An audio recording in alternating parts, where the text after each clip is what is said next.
Assalamu alaikum bandiraɓe yaɓoɓe ayaw habride jayen Pendaw TV hande noon jayen Pendaw TV addan ɗon ɗo etin kadi ko cukalel ngel ganduɗa ngel ko cukalel laaɓa juuɗe hon Ismaïla won député assemblée nationale ko député mo ganduɗa oɗo yetin kadi ne jaaruɗe jamanu kanka Ismaïla won wondude mo ganduɗa ko woni Aboubacary Gollo wondude Baba Ibra Seck eɓe mbaɗi jillu mabɓe hande ɗo e nder reedo Fouta kono kadi ɓe gadarima ɗo kadi e on plateforme ɓuuɓe hono mbiya walla mbiyan pakke soble gonɗo ɗo e ɓuuɓe o ɓe ndewi ɗo yetin ɓe namnima yimɓeɓe holi caɗele gonɗe ɗo yetin e holi caɗele coynaɗe ɗo yetin ɗum noon ɓe jewtidi hen ɓe ganduɗa ɓe kañumen kadi ne goni ɗo hande e nder pakke soble o hono musidɗo meɗen Alassane Leye wonde Ibrahima Kane kamɓe foof ɓe ɗetti hen konngui ɓe kalinima kadi dendagal caɗele gonɗe ɗo e dendagal kadi ne welamaji kadi ɗeɓe dañi kadi e laamu kesso oɗo yetin e garɗo kono noon kadi kanko Ismaïla won wondude Aboubacary Gollo ko ɓe kolli kadi joni o keeɓe yiɓɓe tellade ɓe jaaha e nder walo ngo surtout lawol lobbuɗo eɗen gandi rawane e ndimeje ɗe e caɗele kewɗe dañanoma hen ɗum noon kanko Ismaïla won kanko Aboubacary Gollo o wi haade on Allah addi ɗum ha ɗo e nder diwan o e nder département Podor ha e nder commune Jayen Pendaw ɓe jaade makko ha e lawol lobbuɗo ɓe jaaha ɓe jotto lobbude ɓe ndewe guure wale ɗe ɓe kollamo caɗele jiyanoɗe toon e ndiyam ɗam beele Allah en walla so hooti kanko Ismaïla won ɓe kankane o wawa hollidde mawɗo makkon caɗele ɗo yiiga yetin e nder reedo Fouta wadde ko ɗum tigui woni leppol mabɓen hono kanko Ismaïla won e wondiɓe makkon ɗum noon ko bandiraɓe ƴeewoɓe télé Jayen Pendaw TV pamon tigui hande oɗo saaha on oɗo yetini député Ismaïla won omon e nder reedo Fouta gam yuranade caɗele gonɗe toon so hooti o wawa tigui haltunoyde ɓe ganduɗa ɓe fooɓe wawde darnade fewnude ɗen ɗon yetin caɗele. Hande noon amin jogui weltare mawde e yiide ɗo député Ismaïla won ardi wadde amen visite e ƴewde caɗele amen vraiment ummade e président gestionnaire e coxeur kala konnoɗo hande jogui weltare mawde nde tawno saɗa gollo sa yi neɗɗo ne ara ƴewma tan en rokkuma coftal mawgal surtout noon le député oɗo minen jiɗnoɓe yiide guel ko ɓooyi minen nananɗum tan min gandano hande amin jogui weltare mawde e arde ɗo ƴeew nokku noon ko nokku denɗaɗo plateforme ɗuɓe haali laamu national tawde en wonde nden 10 000 tonnes et quelque en natɗo 10 000 et quelque tonnes en yalta ɗo ɗum tawi kalque en are diwan o ƴewani selde ƴewani wasi selde ɗo e ni e nder hen ko yettude Allah e jogade yakar e mabɓe e woni caɗele amin jogui ɗo caɗele ha heewi caɗele amen woni minen jiiɗi ittanede ɗo yeyde par sac ɗum minen jiiɗi ittanede ɗum koye plateforme ɗumɓe min mbatta wadde par kilo amin jiiɗi wallede e des magasins stockage manam chambre froide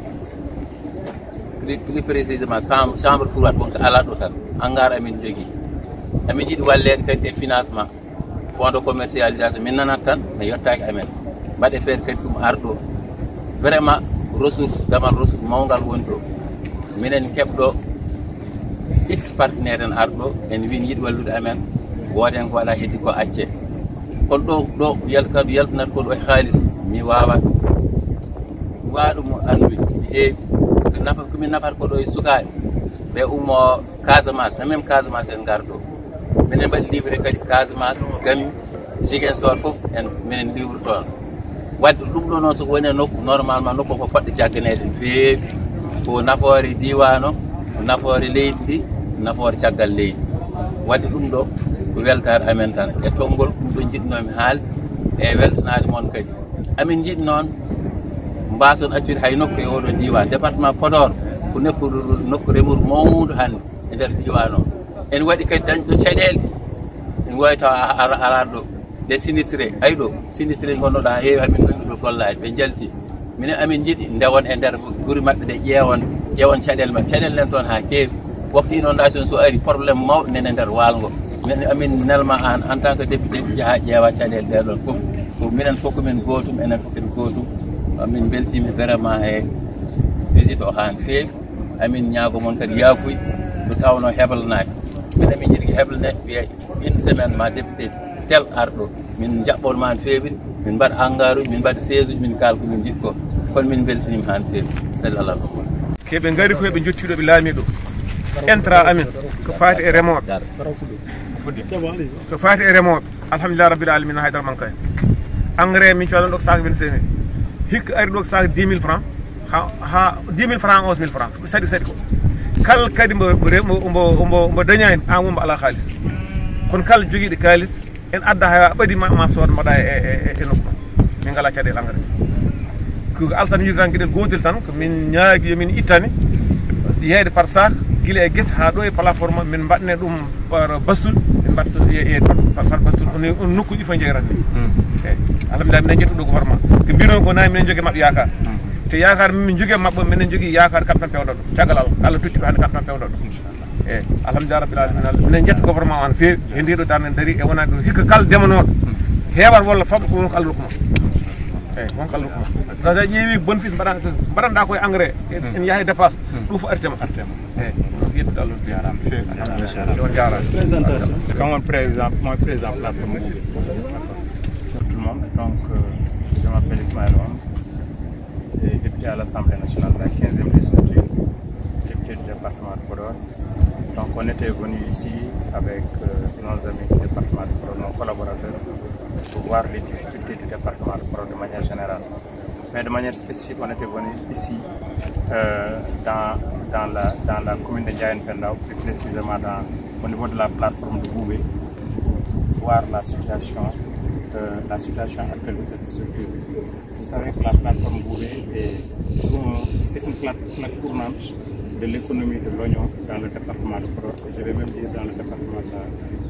dans la vallée du fleuve Sénégal.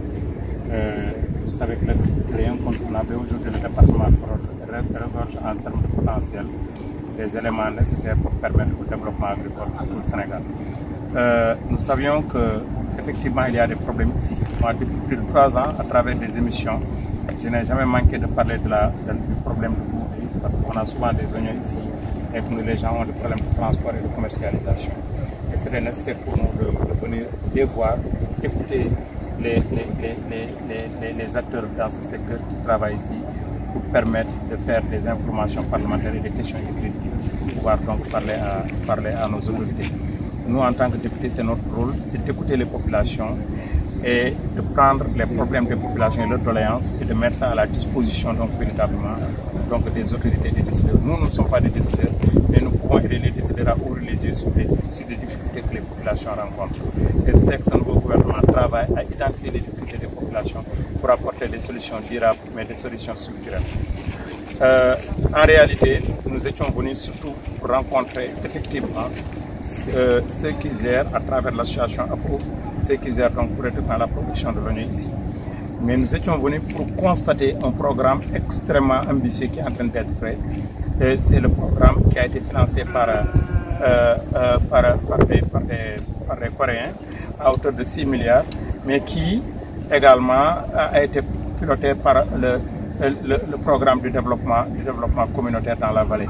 Ce programme consiste à construire une rizerie ici. Et cette rizerie va permettre à toutes les populations, ou bien tous les paysans qui sont dans le secteur du riz, de pouvoir effectivement récolter le riz en paddy et pouvoir donc véritablement les conserver ici pour une meilleure conservation, mais surtout au finish pour leur permettre donc de vendre correctement sans que les produits périssent. Vous avez vu, ils ont commencé le travail et j'espère que dans 1 an ils vont finir. Effectivement, et ça sera pour le bénéfice des populations, mais ça permettra surtout d'aider les populations à arriver dans ce que l'on appelle donc des gens qui ont des ressources humaines pour pouvoir faire de l'agriculture ce qui doit être dans le département. Et nous étions venus, nous sommes satisfaits, mais je sais qu'il y a des problèmes qu'il faut en urgence, comme l'a dit tout à l'heure Alassane, nous allons y travailler pour qu'on puisse régler les questions le plus rapidement possible. Donc pour la tête, honorable, donc pour la tête, il y a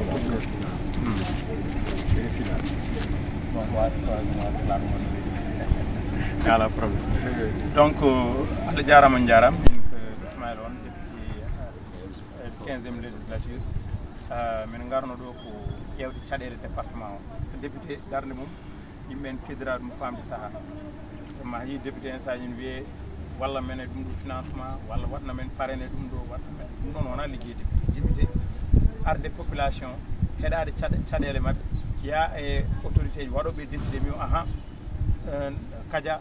nokku kadia en jogui probléme kadia waɗe feere ɗum safrira ɗum ɗo won darna men par ce que gouvernement wawa sa ko hen ara e yimɓe minen noon somin jeeyi min mbawa yettinde minen jogui komin dokkaki wiyete ko question parlementaire walla information parlementaire so jeehi min jeehi min bindi ministre min mbi ɗum ɗo e ɗum ɗo e ɗum ɗo somin jeeyi min ministre min jiɗi joddade ma ɗum ɗo won caɗele ɗum noon addi amen e département o min mbaɗi localité kewɗi mais hannde addi kamen ko ɗo en e plateforme ɓuuɓe kala ganduɗo ɓuuɓe andir ɗum ko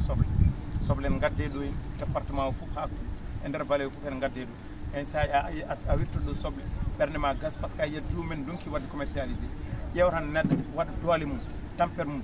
nangue fuuti no wayi wulde gona e guesse 3 mois aɗa waɗa irrigué aɗa ilna duwa machine ngaji offsetage bionnage gar irti leydi mbaɗa hen kalisma mbaɗa hen engrais no wayno sarde nden heureusement wonko état waɗi joni e banggal engrais mbaɗa hen doole ma aɗa yaa ñim fof aɗa ƴeewoy so tawi ko maaro mbatta aɗa yaa ñim fof aɗa huwoy ha jamma so yimɓe ngari noon so joomum ko demowo so yettima ha ɗo en foti yeeyde donc yeeyde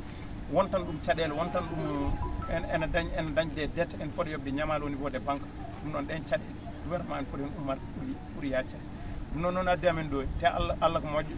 gouvernement o avec ses programmes gandanɗa hoorema multilatéral et bilatéral en woodi hannde coréen ji arɓi ɗo gandanɗa hoorema eɓe garde mbadde eɓe gonde wa structure uji wonɓe ɗo hen anen programme développement communautaire en wallidira e mabɓe eɓe mbaɗi 6 milliards wonko jiiɗon koye wona e mahede won ɗo ko mahede cuuɗi gandanɗa hoorema so maaro addama on maaro ma wawa moftede ɗon taw bonata ma wawa moftede ɗon taw ma mbawa ɗum wadde sakuji ne asan expliquer ɗum ni joni joni waɗe sakuji wawa watta fawede ɗo en sakuji 20 kilos sakuji 50 kilos kalmo doole mo heeɓi sa ari ɗo ma waɗe des comptoir de commerce kala cohluɗo sooda ha gandanɗa hoorema yakar dañanoɗo hanki e département de Podor woni ɗo en foti wonde kala keyɗuɗo e Sénégal yataw ko ñamata ko ɗo ummoteke ko ɗo awa ko ɗo rema walla ko ɗo ummi en tout cas dal e banggue ndema te ɗum ɗon en sen mbaɗi ɗum ma département o ɓamta sen mbaɗi ɗum heega ma jowe Sénégal mais sen mbaɗi ɗum sukaɓe men ganduɗa namdi tan ko liggey ma gaccu yaade en traino e Dakar ɓena mbaɗa sire paɗe enen jooɓe bussapuji de ten jogui doole hannde c'est bon vraiment en waɗi production en waɗi chambre conservation pour le soble eyyi komi gardi ko aɗa mi wimi komi watta leydi komi gaddi ko en waɗi riserie ɗum ko oɗo côté so paari en waɗi garage mécanique en waɗi des bureau garage mécanique pour machine aji maɓe gaddi machine aji ɗiɗi walla foti ɗiɗi en waɗi garage mécanique en waɗi chambre de passage en waɗi centre stockage en waɗi des bureaux en waɗi aussi salle réunion ɗo devanture koye condition ɗi garno par ce que plateforme ɗumen woni abbo kamɓe jeynono ko ɓe mbi wittat oɗo bâtiment ɓe ƴettu oye 12 toilette ma wotte ɓittuɗo dal mais ɓe joɓat wadde oɗo bâtiment maɓe jogoy ɗum to o bâtiment o ko ɓisto ɓe joɓiyat ɗum to oye toilette maɓe jogoy ɗum to ma mbaɗɗo hangar o fof fonno wayi mais mbattat ɗum ɗum condition ma nde ɓe gari nde ɓe mbima mbaɗat ɗum abbo tawi tawi ɗum ɗo ɓe hetti ko noon maɓe mbadde cantine pour coopérative joni riserie o e cantine pour apport ma mbaɗ ɗum ɗin cantine aji waɗi mbimami ɗi ɓe mbawi yeeyude hen maaro par espèce par emballage 5 kilos 20 kilos 50 kilos ɗum woni vision jogaɓe joni mbawi ƴewde santiji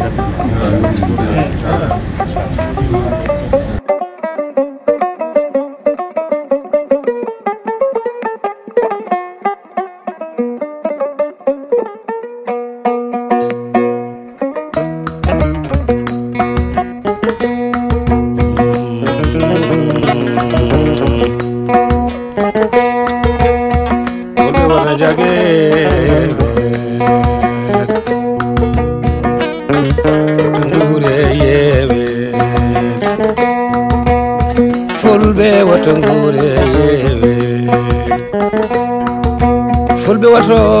ngure suna